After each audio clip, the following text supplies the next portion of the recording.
प्रथम ज्योतिर्लिंग सोमनाथ के प्रादुर्भाव की कथा और उसकी महिमा अनंत है। उसका वर्णन शिव महापुराण में आता है। सोमनाथ की किस प्रकार स्थापना हुई। 12 ज्योतिर्लिंगों में सबसे पहला ज्योतिर्लिंग सोमनाथ माना गया है। तो आइए जानते हैं इसके पीछे शिव महापुराण में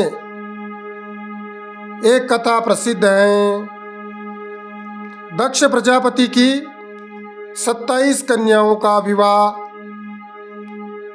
चंद्रमा के साथ हुआ था,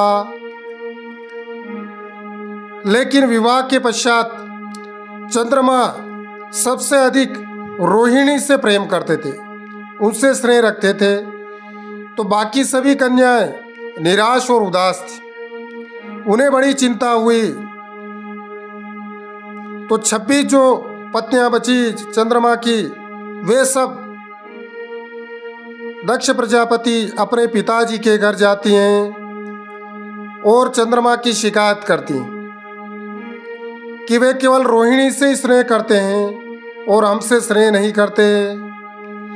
तब दक्ष प्रजापति अपने दामाद चंद्रमा को समझाते हैं कि सभी के साथ समानता से, 27 पत्नियों के साथ समानता से रहना चाहिए, प्रेम करना चाहिए, स्नेह करना चाहिए।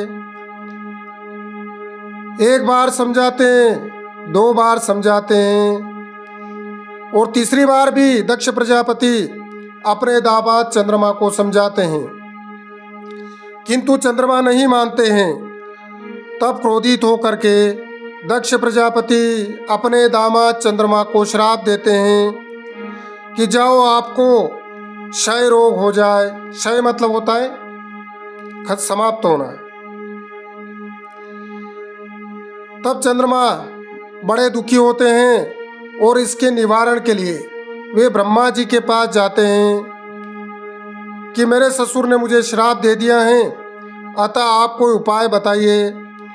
तब ब्रह्मा जी कहते हैं कि इस क्षय रोग के निवारण के लिए आपको प्रभास नामक शुभ क्षेत्र में जाकर महामृत्युंजय का जप करना होगा, तभी यह रोग निवारण होगा।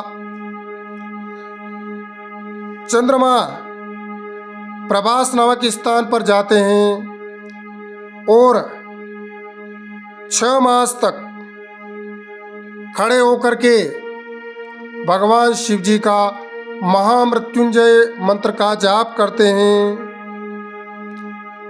तब भगवान शिव जी प्रसन्न होते हैं और प्रकट हो जाते हैं और चंद्रमा से कहते हैं कि एक पक्ष में प्रतिदिन तुम्हारी कला क्षीण होगी, मतलब एक पक्ष में घटोगे, और दूसरे पक्ष में फिर वह निरंतर बढ़ेगी। तब से ही कृष्ण पक्ष और शुक्ल पक्ष होने लगा। फिर भगवान वहीं सोमेश्वर सोमनाथ के नाम से विख्यात होते हैं, वहीं भगवान शिव जी स्थापित होते हैं और सोमनाथ के नाम से स्थापित होते हैं। कहते हैं कि सोमनाथ के कुंड में स्नान करने से क्षय या कोढ़ रोग 6 माह स्नान करने से नष्ट हो जाते हैं। सोमनाथ के कुंड में जो भी 6 माह तक उस स्थान पर रहता है, स्नान करता है, तो उसके जो कुष्ठ रोग होता है वह दूर हो जाता है।